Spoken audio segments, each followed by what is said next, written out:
اس مقام تک لے آیا ہے جہاں وہ واشنگٹن کے برابر کھڑا دکھائی دیتا ہے. اور ہمیں اس پوری ملاقات میں یہ بار بار جھلک دکھائی دی. جو ٹرمپ کی باڈی لینگویج تھی وہ بالکل متاثر کن نہیں تھی بلکہ وہ مغلوب تھی, اور اس کے اوپر شی جن پنگ کا ہمیں ڈومیننس نظر آتا ہے. حالانکہ ٹرمپ جب دنیا کے مختلف ریاستوں کے سربراہان سے ملتے ہیں تو ان کی باڈی لینگویج اگریسو ہوتی ہے, ڈومیننٹ ہوتی ہے. لیکن آپ دیکھ لیں کہ ٹرمپ کو جب گارڈ آف آنر پیش کیا جا رہا تھا اس وقت استقبال سے لے کر میٹنگ کے دوران اور باہمی گفتگو کے دوران ہمیں ٹرمپ مغلوب دکھائی دے رہے ہیں.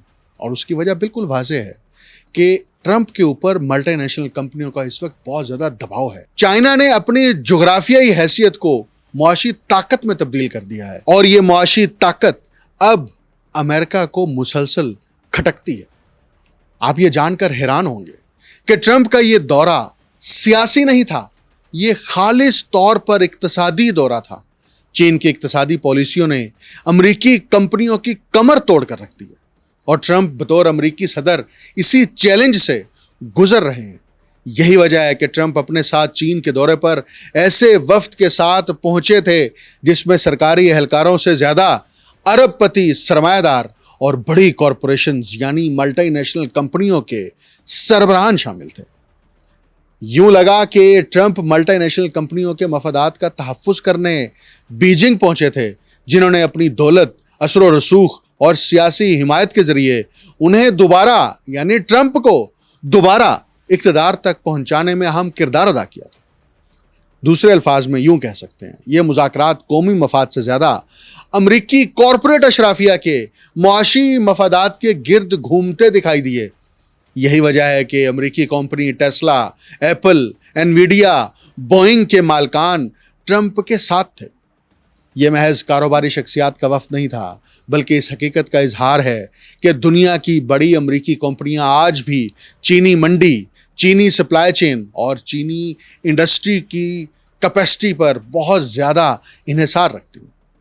دوسری جانب شی جن پنگ نہ صرف دنیا کی دوسری بڑی معیشت کے سربراہ ہیں بلکہ عالمی سطح پر سب سے طاقتور کمیونسٹ رہنما بھی تصور کیے جاتے ہیں. دلچسپ امر یہ ہے کہ آج دنیا کے بڑے سرمایہ دار انہی کے دروازے پر کھڑے دکھائی دیتے ہیں, اور ٹرمپ کی شکل میں دنیا نے دیکھا اور مسلسل 2 دن تک دیکھا. ٹرمپ کے استقبالیہ پر شی جن پنگ نے بہت زبردست خطاب کیا. چینی صدر نے واضح کیا اس وقت دنیا بھر میں ایک ایسی تبدیلی تیزی سے آگے بڑھ رہی ہے جو ایک صدی میں نہیں دیکھی گئی, اور عالمی صورتحال مسلسل بدل رہی ہے اور غیر مستحکم ہے. دنیا ایک نئے دوراہے پر آ کھڑی ہوئی ہے. اب ٹرمپ سے مخاطب ہوتے ہوئے شی جن پنگ نے ایک زبردست اصطلاح استعمال کی. انہوں نے کہا کہ کیا چین اور امریکہ تھیوسی-ڈائٹس ٹریپ پر قابو پا کر بڑی طاقتوں کے تعلقات کا ایک نیا نمونہ تشکیل دے سکتے ہیں؟ کیا ہم عالمی چیلنجز کا مل کر سامنا کر سکتے ہیں اور دنیا کو زیادہ استحکام فراہم کر سکتے ہیں؟ یہ سوالات شی جن پنگ نے ٹرمپ کے سامنے رکھے, اور جو اصطلاح استعمال کی گئی اس کی میں آگے وضاحت پیش کرتا ہوں. اور یہ بھی سوال کیا کیا ہم اپنے دونوں عوام کی بھلائی یعنی امریکی اور چینی عوام کی بھلائی اور انسانیت یعنی عالمی سطح پر جو مختلف اقوام ہیں, ریاستیں ہیں, ممالک ہیں, ان کے مستقبل کی خاطر اپنے 2 طرفہ تعلقات کے لیے ایک روشن مستقبل تعمیر کر سکتے ہیں؟ ان سوالوں کے ساتھ شی جن پنگ نے ٹرمپ سے اپنی گفتگو کا آغاز کیا تھا.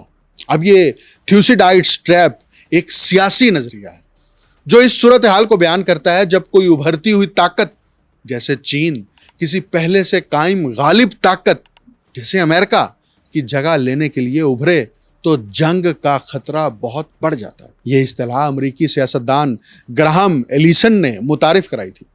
اس نظریے کے مطابق ایسی صورتحال میں پیدا ہونے والا خوف اور کشیدگی اکثر محض غلط فہمیوں کے بجائے ایک بنیادی نوعیت کے تصادم کا باعث بنتی ہے.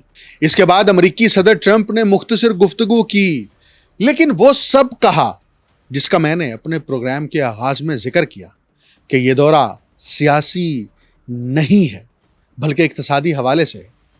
ٹرمپ نے چین کے صدر کو مخاطب ہو کر کہا کہ میں صرف اتنا کہنا چاہتا ہوں کہ ہمارے اس غیر معمولی وفد میں دنیا کے چند سب سے طاقتور، بااثر اور کامیاب کاروباری لیڈرز شامل ہیں، ایسے لوگ جو اپنی اپنی انڈسٹری میں فیصلہ کن حیثیت رکھتے ہیں اور جنہیں میں عالمی کاروباری دنیا کی بہترین قیادت سمجھتا ہوں۔ یہ سب آج میرے ساتھ یہاں موجود ہیں، اور یہ بذات خود اس بات کا ثبوت ہے کہ ہم اس دورے کو کس قدر اہمیت دیتے ہیں۔ ٹرمپ کہتا ہے کہ میں نے دنیا کی صف اول کی تقریباً 30 بڑی کمپنیوں کے سربراہان کو دعوت دی تھی، اور قابل ذکر بات یہ ہے کہ ہر ایک نے بلا تردد اس دعوت کو قبول کیا۔ ہم نے کسی ادارے کے سیکنڈ یا تھرڈ لیئر کے لیڈرشپ کو مدعو نہیں کیا۔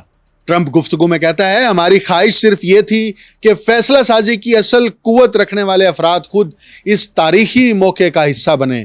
آج وہ سب یہاں موجود ہیں تاکہ چین اور اس کی لیڈرشپ کے لیے اپنے احترام کا اظہار کریں، نئے تجارتی امکانات کا جائزہ لیں اور ایک ایسے اقتصادی تعلق کی بنیاد رکھیں جو مکمل طور پر باہمی مفاد، برابری اور مشترکہ خوشحالی کے اصولوں پر قائم ہو۔ ٹرمپ کے یہ الفاظ بتا رہے ہیں کہ اب دنیا کی واحد سپر پاور امریکہ نہیں رہا۔ اب امریکہ دبے لفظوں میں اس بات کا اظہار کر رہا ہے۔ چین امریکہ سے بڑی طاقت بننے جا رہا ہے۔ دنیا میں کیپٹلزم کی ماں امریکہ اور اس سسٹم کے نمائندے ملٹی نیشنل کمپنیاں آج چین کے پاس کشکول لے کر پہنچے تھے کہ باہمی شراکت داری سے آگے بڑھتے ہیں۔ یہ وہی امریکہ ہے جو گزشتہ 8 دہائیوں سے دنیا کے اوپر جنگیں مسلط کرتا ہے، انسانیت کا قتل عام کرتا ہے، مختلف ممالک کے وسائل کے اوپر طاقت کی بنیاد پر قبضہ کرتا ہے، اور اس قبضے سے اپنے ملک کے عوام کی خوشحالی کے وعدے کرتا ہے، اور اس کی یہی پوری تاریخ اس کی بربادی اور زوال کا وجہ بن رہی ہے۔ امریکہ کی بڑی ملٹی نیشنل کمپنیاں آج بھی چین کی مینوفیکچرنگ طاقت کے کنٹرول میں ہیں۔ یہی وجہ ہے کہ چین عالمی سیاست میں اب ایک فیصلہ کن طاقت بن کر ابھرا ہے۔ وائٹ ہاؤس اور پینٹاگون اب جانتا ہے کہ چین اب صرف ایک پیداواری مرکز نہیں رہا، بلکہ تحقیق، جدت، مصنوعی ذہانت، روبوٹکس، کوانٹم کمپیوٹنگ اور خلائی ٹیکنالوجی میں بھی تیزی سے آگے بڑھ چکا ہے۔ عالمی سطح پر سب سے زیادہ پیٹنٹس چین میں رجسٹرڈ ہو رہے ہیں، اور امریکہ کے لیے بہت بڑی تشویشناک بات ہے، کیونکہ جب کوئی ملک پیٹنٹ رجسٹرڈ کرتا ہے تو عالمی قوانین کے تحت اس ملک میں انوویشن ہو رہی ہے، اور انوویشن، نئے علم کی تخلیق، یہ کسی بھی قوم کی معاشی، سیاسی اور اقتصادی ترقی کی بنیاد ہوتا ہے۔ ان پیٹنٹس میں مصنوعی ذہانت سے متعلق ایسی انوویشن بھی شامل ہیں جس کا براہ راست اثر گلوبل اکانومی پر ہوگا۔ آپ کو یاد ہوگا چین دنیا بھر میں اس حوالے سے مشہور رہا ہے کہ یہاں پر سستی کاپیز یعنی نقل اور کم لاگت مینوفیکچرنگ ہوتی ہے، اور یہ اپنی کوئی انوویشن نہیں کر سکتے۔ لیکن آج نئی ٹیکنالوجیز کے میدان میں مغربی برتری کو چین نے چیلنج کر دیا ہے۔ عسکری میدان میں بھی چین کی پیش رفت غیر معمولی ہے۔ گزشتہ 1 دہائی میں اس نے جدید میزائل سسٹمز، ہائپرسونک ہتھیار اور آبدوزیں، مصنوعی ذہانت سے چلنے والے ڈرون اور جدید جنگی طیارے اپنے فلیٹ کے اندر شامل کر لیے ہیں، اور یہ ساری مینوفیکچرنگ چائنا کے اندر ہو رہی ہے، اور چائنا اپنی ٹیکنالوجی سے یہ مینوفیکچرنگ کر رہا ہے۔ اور یہی سب سے بڑا خطرہ امریکہ اور یورپ اور ان ملٹی نیشنل کمپنیوں کے اوپر ہے جو گزشتہ 8 دہائیوں سے دنیا کے اوپر حکمرانی کر رہی تھی۔ اب چین اپنی دفاعی صلاحیتوں کو صرف خفیہ منصوبوں تک محدود رکھنے کے بجائے عالمی سطح پر نمایاں انداز میں بھی پیش کر رہا ہے۔ اس کے ساتھ ساتھ چین اپنی دفاعی مصنوعات کو بین الاقوامی منڈی میں فروخت کرنے کے لیے انہیں عملی تنازعات میں آزمودہ ہتھیار کے طور پر بھی متعارف کرا رہا ہے۔ یہ کہا گیا ہے خفیہ طور پر کہ ایران جنگ کے دوران چائنا نے اپنے بہت سارے ایسے ہتھیار جو امریکہ کے خلاف تیار کیے گئے تھے ان کا استعمال کیا ہے۔ اگرچہ چین نے امریکہ کو رام کرنے کے لیے یہ بیان دیا ہے صرف، اور اس کا اظہار بھی خود امریکی صدر ٹرمپ نے کیا ہے، چین نے سرکاری طور پر نہیں کیا، بلکہ چین تو پہلے کہتا رہا ہے کہ ہم جنگ کے حامی نہیں ہیں. لیکن ٹرمپ کا یہ کہنا کہ چین ایران کو کسی بھی قسم کے ہتھیار فراہم نہیں کرے گا، یہ صرف محض دھوکہ ہے، اپنے آپ کو دھوکہ ہے، امریکی عوام کو دھوکہ ہے، یا اپنی جنگ کی شکست کو قبول نہ کرنے کا اظہار ہے. چائنا اپنے تمام لیٹسٹ ویپنز اس جنگ میں ٹیسٹ کر چکا ہے. یہی وجہ ہے کہ ہم نے دیکھا کہ امریکی جہاز گر رہے ہیں، اسرائیل کے اوپر ایگزیکٹ ٹھکانوں کے اوپر حملے ہو رہے ہیں، مشرق وسطیٰ کے اندر امریکی فوجی اڈوں کے اوپر بالکل ایکوریسی کے ساتھ اٹیک ہو رہے ہیں. بہرحال یہ ایک الگ بات ہے جس کا تعلق براہ راست اس دورے کے ساتھ نہیں ہے، لیکن میں نے ضمناً اس کا ذکر کر دیا. معاشی محاذ پر اگر دیکھا جائے تو امریکہ اب بھی مجموعی قومی پیداوار کے لحاظ سے دنیا کی سب سے بڑی معیشت ہے، اس کا انکار نہیں ہے. لیکن چین کی ترقی کی رفتار کہیں زیادہ تیز ہے. مینوفیکچرنگ کے شعبے میں چین کی حیثیت تقریباً ناقابل مقابلہ بن چکی ہے. الیکٹرانکس، گاڑیاں، medicine, steel, solar panels, electric گاڑیاں، ان کی بیٹریاں اور جدید صنعتی آلات، تقریباً ہر اہم شعبے میں چین کا کردار مرکزی بن چکا ہے. یہی وجہ ہے کہ آج جب ڈائیلاگ کی ٹیبل پر چین بیٹھتا ہے تو وہ پہلے سے کہیں زیادہ بااعتماد ہوتا ہے.